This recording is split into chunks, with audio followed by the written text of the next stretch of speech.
Hi Aidan, we've just had a very enlightening talk. I've seen your talk a couple of times online, and now I've had the pleasure of having heard your talk in person. Can you give me a few highlights of your message today? You have really nicely encapsulated into 3 take-home points. Maybe you could share those with us. Yeah, absolutely, and thank you so much for that kind of feedback. So I guess if we're looking at how we can redesign the way we do healthcare for people with diverse genders and sexualities, there's really 3 things we have to do.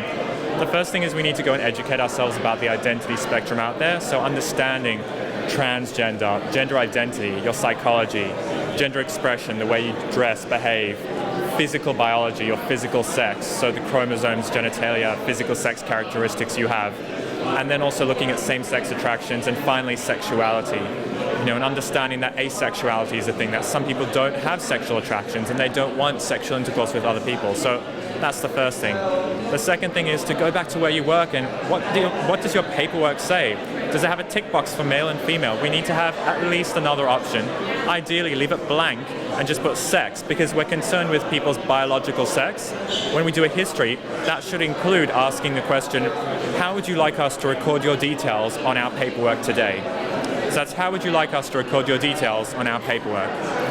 And we're giving them carte blanche, an open platform, that if they are transgender, gender non-binary, intersex, queer, or any kind of diversity, they can tell us in a very, very open and non-judgmental and non-awkward manner to please call them this and call them by this name, use these gender pronouns. And if they're not, then we're just being polite, because people have preferred names all the time. And it's not just about teaching the clinical staff, it's about teaching your non-clinical staff as well, and creating and engineering a space of trust where your secretaries, your admin staff, your porters, your nurses, and your doctors, and your allied health professionals are all on board with this diverse, accepting, and appreciative culture. You know what you mentioned, and I thought you set the tone for your talk extremely well. You talked about people feeling like they don't belong, and how that might be something that happens every day when some people don't use the right terminology, or don't understand, or are not empowered to understand. In Ireland a couple of years ago, gay marriage has been legalised, and that was a huge stepping point. So I think you touched on something that's very, very relevant in modern Ireland, and that's why you're here, and that's why you're here to talk about it, because it was a fascinating talk.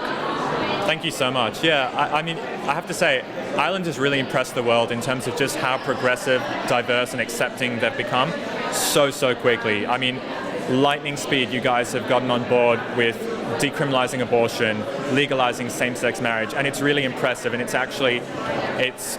quite enthusing, and almost acts as a good role model for the rest of us in the world, just how proactively and how quickly people can change society, because the 2016 LGBT survey in Ireland really identified that stigmatization and a feeling of not being normal was the biggest, most common factor that these diverse people with diverse genders and sexualities were constantly feeling on a daily basis. So kudos to everyone, and really kudos to the healthcare professionals that you have here in Ireland, who are, I think you guys need to be kinder to yourselves.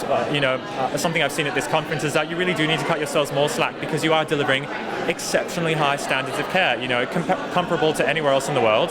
And just because your systems are under pressure doesn't mean that you as individuals are not phenomenal clinicians. So, kudos to you. Fantastic, powerful messages from Aidan Barron. Thank you very much again.